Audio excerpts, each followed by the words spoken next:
Ini adalah pesan untuk suami dan saya khususkan pesanan ini buat untuk diri saya sendiri. Saya adalah lelaki dan juga saya adalah suami.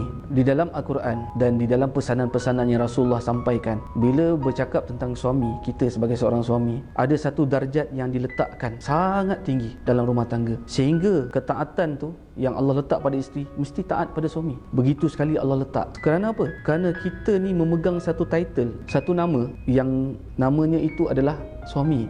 Allah bagi satu title, Allah bagi satu amanah yang diletakkan pada seorang suami, iaitu dia adalah pemimpin. Maksudnya kalau dalam kereta, dia yang bawa kereta tu. Kalau dia bawa laju, kemalangan, dialah bertanggungjawab. Kalau dia bawa kapal terbang, kalau dia tak ada ilmu, kalau dia ada berlaku kecuaian, maka dia akan mengorbankan ramai penumpang. Pemimpin adalah orang yang memang kena dekat dengan Allah, kena akrab dengan Allah, kena selalu bercakap dengan Allah. Sebab tanggungjawab yang ada dalam diri dia nak memimpin manusia yang lemah juga macam dia, maka dia sangat memerlukan Allah dalam kehidupan dia. Satu ketika Sayyidatina Aisyah pernah ada perbalahan dengan Rasulullah SAW. Maka ketika ada itu, Rasulullah sendiri bertanya pada Aisyah, baik, kalau dalam keadaan yang salah ini, siapakah yang hendak engkau datangkan supaya terjadinya satu kebenaran? Ya, suami isteri ada perbalahan dan sebagainya kan. Maka Rasulullah SAW bertanya kepada Sayyidatina Aisyah. Sayyidatina Aisyah menjawab, aku mahu memanggil ayahku untuk kebenaran ni macam mana. Maka macam tu sekali sikap dan sifat Rasulullah mendepani isteri. Maksudnya ada apa-apa pun Rasulullah merasakan ada kekurangan. Maksudnya dalam keadaan begitu sekali, Rasulullah meletakkan dirinya bukan nak ego, bukan nak kata aku suami, aku ni pemimpin, tak, tetapi masih nak bertanya kepada Sayyidatina Aisyah bagaimana cara untuk kita membenarkan sesuatu dalam rumah tangga. Sebab tu sebagai pemimpin,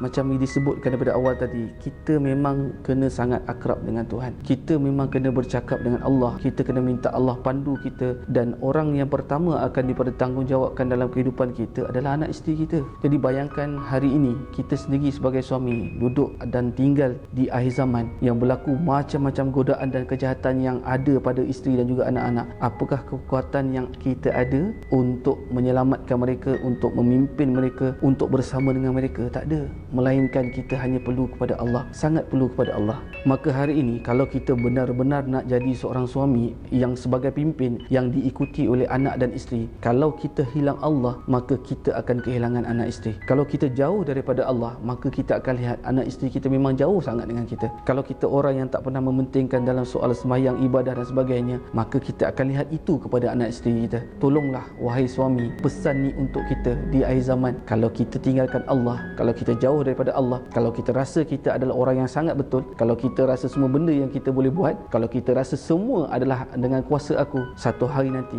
kita adalah orang yang paling menangis kerana kehilangan anak dan isteri. Maka kembali menjadi suami dengan menjadikan Allah sebagai cinta agung kita. Pemimpin itu adalah orang yang dekat dengan Allah.